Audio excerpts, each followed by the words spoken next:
And we are on. Oh, finally. Lauren's face is priceless. All right, so this is Bishara Jowdi with Philly Marketing Labs. Welcome to episode 3 of our PML TV that actually has a name now. We came up with a name finally. Trisha and I got together and squeezed our brains and came up with the Marketing Shtick. Squeezed it out. We squeezed it out. It was perfect. So welcome to episode 3 of the Marketing Shtick. Sounds good. Well, finally, we have a name now. It sounds like branded. grandma saying it. We still have to get Trisha's mom's approval on the name, so it may change. I actually had a meeting with her before we had this call, and she likes it. She remembers back in the day saying that was my shtick. Okay. So it's kind of retro of us.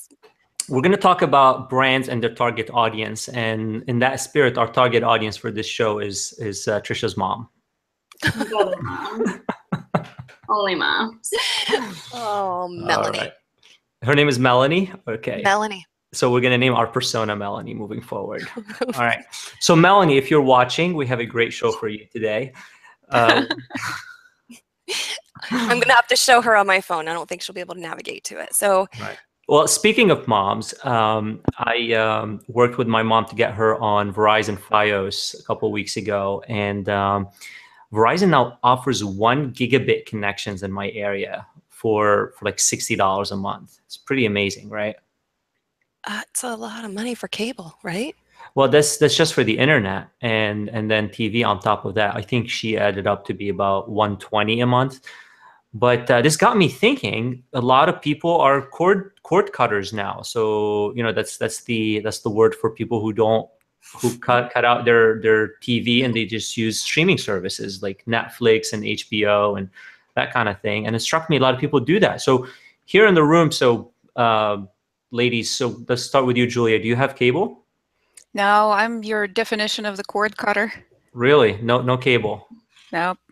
You have kids too, right? You have a daughter. Does she like that? Is she okay with that? Yeah, no cable for my daughter either. Oh, poor girl. I'm going to call child services on you. I knew that. I knew you would do that. Lauren, what about you? Well, my cable's included in my rent, but if it wasn't, and when it wasn't included in my rent, I didn't have it. You didn't have it. Okay, interesting. And you use a streaming service? We use Netflix. Netflix. And we used to get the DVDs they sent, but then when they changed that, we were like, no. What's a DVD? Yeah, who cares about DVDs? DVDs? You know what a DVD is. Trisha, what about you? No cable. No cable here. We do the same thing. We stream Netflix. We also do Vudu. If we want to rent a movie, we do Vudu. Voodoo. Yeah. Exactly. Like, is that the doll with the needles? You've never heard of Vudu? VUDU. Oh, I never heard of them. No, is that like YouTube? No, it's like it's like Amazon Prime. You can rent movies from Amazon if you want. It's just another way that you can purchase movies and have them on all your devices. So that's how the kids. Wow. Yeah. So I personally have cable. I have Verizon at home, and I do watch it. I DVR a lot of shows. I watch Suits is one of my favorite shows. I think that's on USA, so I DVR that. But I also watch Netflix and HBO as well. And but yeah, I have not taken the plunge and unplugged the cable yet. But that's interesting. And Lauren, you're saying if you didn't get it for free, you wouldn't use it. That's pretty interesting. I say that, but there's shows on there that used to be on Netflix that are no longer on Netflix, like Monk, that I have to watch on cable. Okay. So if I could find a way to watch Monk, then I would just say goodbye to it. Probably. Wow. Huh. Very interesting. So I think what's more interesting is that Julia has a daughter, and Trisha, you have 2 daughters, right? What are the ages of your daughters? 7 and 13. What about you, Julia? Mine is turning 9 in a week. Wow. So these young ladies have probably not experienced cable like the rest of us have. So they call them cord nevers. Cord nevers, huh? That's At my mom's interesting. house, they get to watch it. Oh, are they more excited because of that, or they don't really care? Do they look forward to going to your mom's? They binge. They're like, Oh, they're excited. They Yes, love so it. is my daughter too. Yeah. Yay, going to grandma's. She can watch 8 hours of TV straight. Yeah. That's crazy. You know, what's interesting is, you know, we're marketers, and ultimately this will loop back to marketing. It sounds like we're having like a breakfast show here. But the interesting part is that for brands, it becomes harder to reach an audience that way, right? So when you're watching Netflix commercial free and HBO commercial free, I'm assuming, there's no interruption. Brands have to change the way they reach you nowadays, correct? Oh yeah. Oh yeah. For instance, YouTube is the huge thing. And my 7-year-old watches YouTube constantly, like not constantly, I shouldn't say that. She doesn't watch TV all the time. But when she does, she turns into YouTube and she watches this lady called Cookie Swirl C. And all she does is you see her hands and you hear her high-pitched voice that's like really appealing to children. And all she does is open up toys that's sent to her from the different toy makers. Wow. What age group does she target? All like what, up to like 14, 15? I would say into that toy. Well, yeah, it depends. Well, and it varies. You know, Wow. It varies from kind of younger toys to American Girl, which can even jump up to what 10? Teens. Yeah. Yeah. So wow, that's impressive. So now companies like Mattel and other toy producers have to reach that audience that doesn't watch TV, so they don't run ads or commercials on Nickelodeon anymore. So what they're doing is they're doing sponsorship for some of these video bloggers, vloggers, or influencers, we call them, because these are individuals that have such a great audience that they influence opinion, kind of like what you're saying for your daughters. yeah, and it gets annoying because we've watched them over and over and over. So they would watch repeats of her opening the same toys? Oh, yes. That's mind-blowing. It's like your favorite show. You know, I would watch repeats of my favorite shows on TV, so they do that on YouTube. Yeah, and then if we're out and about, she'll be like, that Cookie Swirl C had that, you know. Oh my gosh. Wow. And then that's amazing. She wants it. So Cookie Swirl C is like a celebrity in the eyes of your daughters. Oh my gosh. Yeah, she wants a t-shirt. Tag her in this video. Yeah. So think about that. As a brand, you're reaching out to these influencers and you want to market through them through sponsorship, product placement. I mean, that's the other thing in HBO and Netflix shows now. You see a lot of product placements where the products are part of the set or part of the script. The actors drive certain cars and the cars are filmed in a different way now. So it almost looks like an advertisement for the car. Like I know I watched Hawaii Five-0 and the American car manufacturers, I feel like every single car that you see is a GM car in that show. And they all high-speed pursuit and performance drifting and everything. It doesn't get any better. It's like an hour and a half or whatever, an hour-long commercial for that car. Think about Suits. Your favorite show, my favorite show. That Lexus that Harvey's driving is front and center on a lot of episodes. Yep. I've read articles about this. Sorry, I'm so sorry. I read articles about this in the, I guess the Twilight movies, Volvo. Oh no. Yeah. It's pretty interesting, and it highlights the certain characteristics of the car. So in Hawaii Five-0 with GM, the Camaro is a big thing, and the Camaro is a high speed, pursuit type car. So they do high speed stints with it, but also there's the pickup truck that they take in Hawaii, like in the jungle, and they do off-roading with it. So it's definitely not just product placement, it's also demonstration in a sense as well.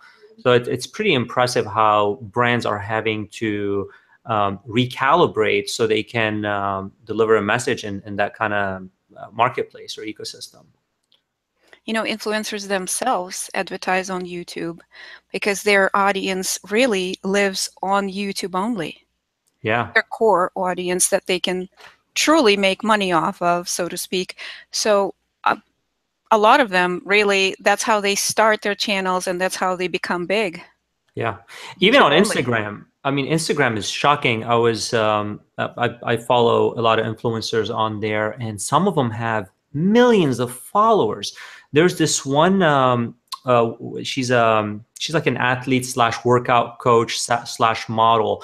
She's got 10 million followers on Instagram. I mean, that's like the population of a country. They have like vitamins that they put. Yeah, like cleansing teas. I see a trend with everybody who's fitness centric. So Optimum Nutrition sponsors everybody. And then you have the Fit Tea, and then you have all the gyms, First Form, and all the like very Miami centric kind of vibe. They all do the sponsorship thing with these models, and clothing obviously, and the hair products and things like that. And I mean, at 10 million followers, you sponsor this individual, and your reach is not, I mean, it's unlimited. I feel like it's beyond like advertising on television, because you don't necessarily relate to a TV channel or trust them. But if you really like this influencer, whatever they do, you might want to do. Exactly. And I think people, it's a self-selection from the audience perspective. So if I was into fitness and modeling and things like that, I would follow fitness models. So I'm self-selecting through their channels. So they cater to a certain slice of the population. And if I am a brand wanting to reach fitness enthusiasts, I can select the influencers that best fit my audience. So on TV, you're kind of, it's like a shotgun effect. You're trying to reach as many as you can, and hope that some of that audience fits the target audience that you want to go after. But with Instagram, YouTube, and a lot of other digital programs, you are targeting specifically that audience. You're not going to find a 60-year-old man into hunting following, a fitness model. A workout person. Right. Maybe. Well, maybe you would. I made that generalization. Like, well, some onlookers are probably if there. My Instagram feed, I would violate that statement I just said. But it's cool. It's interesting. I mean, what? I said you're 60 years old. No, getting close to it, Lauren. That seems very similar to, I was talking about my 7-year-old, but my 13-year-old actually follows someone called Soccer Girl Probs on Instagram. And they also have all these videos on YouTube. And then they also message her when they'll send her a special message, and they'll send her coupons. So she's already bought t-shirts from, she idolizes these girls. And they're using like an integrated method to get her. It's almost like remarketing through Instagram. Like, you follow our shows, you follow us on Instagram, and we market to you. Makes a lot of sense. It is surprising to me that your 13-year-old daughter is on Instagram. We should have another show where we talk about that. Just from a parental control perspective and just child safety overall, it's pretty interesting. He's fine. Because I mean, traditionally, we have brands that would like to market to younger females. It's a very active demographic. They spend a lot of money, but we can't because of advertising laws and rules and regulations from the various platforms. So it's interesting to see that there is a younger demographic on there that could be reached essentially with the right messages. Yep. Here's where this all kind of comes to head for me is older brands that have been established for decades and centuries to suddenly have to play in this new world. It takes a lot of nimbleness and creativity and reimagination. I shared an article with you guys a couple days ago about Dunkin Donuts rebranding or testing a rebrand as Dunkin instead of Dunkin Donuts, just going for Dunkin. And that's pretty interesting. I mean, Dunkin Donuts, that's decades and decades old company. And now suddenly they have to participate in this new marketing mode, and they are contemplating changing their name. So we'll start with you, Julia. You're wearing actually Dunkin Donut colors today. Yes, Very only for Dunkin Donuts. In the morning, as I was getting dressed. Do you go there? I thought about that. No, I don't go to Dunkin Donuts. But, you know, I mean, it's been done quite a bit, rebranding itself, repositioning itself with times. Some brands could pull it off, others not so much. Some of them lost quite a lot of money trying to figure that out. But what I understand they're doing is they're trying to reposition towards a higher margin product. Yep. Because coffee is a higher margin, and donuts are now associated with unhealthy eating habits. So they're getting away from a dying, so to speak, margin or dying industry. I would say shrinking, but yeah. Shrinking towards the not only hopefully surviving sector, but also higher margins. Yeah, no, that makes sense. Who here frequents Dunkin' Donut? What about you, Lauren? No, I can see one out my window right. Well, hold on. Do you know what Dunkin' Donuts is? Yes. Yes, I know what Dunkin' Donuts is. So you never been to one? No, I've been to them, but it's only out of convenience if I can't find a different coffee shop or a market or something. There's a lot of them, so it's easy to find one. And if I'm driving around or on a road trip, it works. But I don't necessarily choose to go there first. So if you had the option for a cup of coffee or cappuccino, where would you go? Probably Starbucks. Okay. Is that because you perceive the quality of their coffee to be better, or why?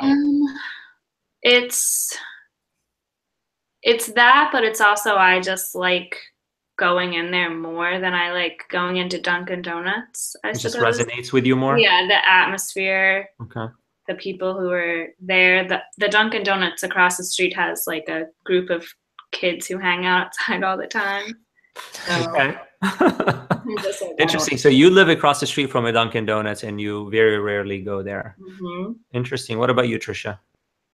Nope, I do not. I do more local and like artisanal type coffee places. Say what? Like artisanal type coffee places? Yes. Yeah. Okay. Interesting. So who do you guys think the existing Dunkin' Donut brand resonates with? I mean, they have the whole slogan, America runs on Dunkin'. Blue collar. Blue collar? Okay. Yes. And that's clearly not Lauren, so she doesn't go there. No, I would say that that's who they actually, I would say that they're kind of like McCafe. You know, like and that's the McDonald's brand, right? Yeah, like I think that's who they would compete with. I think I've had Dunkin' Donuts at people's houses because they purchase them. You know, like the K-cups or the pour over coffee. Okay. Yeah, but I've never had coffee from the actual store facility. Yeah. Wow. I think it's possible to just maybe present them as a second in command of the coffee market. Starbucks is the leader. It establishes the tastes, the prices, and the lead. It holds the lead. Everyone else who doesn't really take their coffee so seriously, but still drinks coffee, defaults to Dunkin' Donuts. Gotcha. Yeah, I mean, listen, I think we're not the audience here for Dunkin' Donuts, so we're poo-pooing on their brand. But the reality is they own about half the market for coffee, and they own over 67%. I was reading that in the article that was on the Times of the pastry breakfast market, which not as healthy, tons of sugar. We're in a society where we're shifting away from eating a lot of sugars and being more healthy overall. So I can see why the switch, and donuts have the perception of being unhealthy. So you don't want that in your name. So I can see why they're switching or they're testing. I mean, that's the key. They are not switching yet. This is a test, a pilot that they're doing in California to see how it does, right? Yeah, they're doing it in a smarter way. They can also afford react versus just doing it overnight and having people freak out. What, did someone ever do that? Yeah, lots of surprise! This is our new brand. Gap switched their logo overnight during the holiday season, and people freaked out. Radio Shack switched to the Shack, and people obviously weren't into that because they're trying to buy possibly high-end electronics. At the Shack. No wonder they went out of business. Yeah. Didn't Yeah. work. Wow. Interesting. So it's definitely not an over. I guess the lesson in all of this is testing and gradual organic shift. One of the other things with Dunkin' Donuts is, I was complaining about this earlier, Dunkin' Donuts. It's a 2-word name. It's long. It takes a long time to say it. And I think organically, people start calling it Dunkin'. I mean, I think a lot of people call it Dunkin' for a while. So it's almost, setting aside the fact that they're changing the layout of their stores, they may be changing their logo, they may be changing the food offering and the beverage offering. It's a complete rebrand they're talking about over many years. It could be that the brand is more of an organic shift. Kind of like Target and Target. I mean, essentially, how many people say Target instead of Target, right? We do. We at home, we always say Target. I know, it's so much more sophisticated. It's just like embracing their nickname. Yeah. Which isn't Dunkin'. Yeah, Dunkin'. Dunkin'. It's fast, it's to the point, and it takes the donuts out of it. I like the name shift. I don't know about the name shift because I'm really, I grew up in the 80s and I remember the commercial, Dunkin' Donuts, it's worth the trip. You remember? Sound like a trucker. No, there was a guy that would come in, and what you're supposed to do is you come in, you say Dunkin' Donuts, it's worth the trip, and you get a free donut. And, oh, really? And he would change his identity. He would like change his costume, and he would go in like 5 times, and that was a commercial that they had. That's See, yeah. So we had no idea. You're gonna be the marketing shtick historian. Okay, no. Okay. No. I can see this could have made really great bumpers, 5 of them. Yes. You should always bring in the historical aspect of the topic that we're talking about. That's what I remember from my childhood, and we would always say that as kids, Dunkin' Donuts is worth the trip, and it resonated with us. I wonder if someone walked into Dunkin' Donuts now and said that. They'll probably know. call the cops. Excuse me, why are you coming in here in different outfits? A mustache. So that's interesting, but that's how companies are switching their brand. It's gradual over time. The lesson for us as marketers is looking at these large enterprises where, Dunkin' Donuts, they leverage big data, they leverage big studies, they leverage focus groups for all of this. So I'm sure they didn't take it lightly to decide to change their name. But testing it is obviously the right next step, and seeing how it resonates with their audience. Maybe, just maybe, Lauren will start going to the Dunkin' Donut across the street if they change their name. That would be way more convenient. I wouldn't have to drive to Starbucks anymore. Right. They just opened one, and I feel like they're going to open another one, like within like a 2-mile radius. I feel like they're building everywhere. Yep. Yeah, that's good. Listen, it's good to see businesses growing and opening new locations. Hopefully they find success in this rebrand. Anyway, that's all the time we have for today. I didn't mention it earlier, but it felt like ladies' night tonight. I have 3 co-hosts. None of the men of PML wanted to join us today, so maybe we'll do an all-dude session next show. Guys' night. Yes. All right. Well, thank you all for participating, and don't forget to subscribe to our show and tweet us any topics or questions that you'd like us to chat about and make a shtick of. Shtick. I love it. All right, guys. Take care. Thanks. Bye. Bye.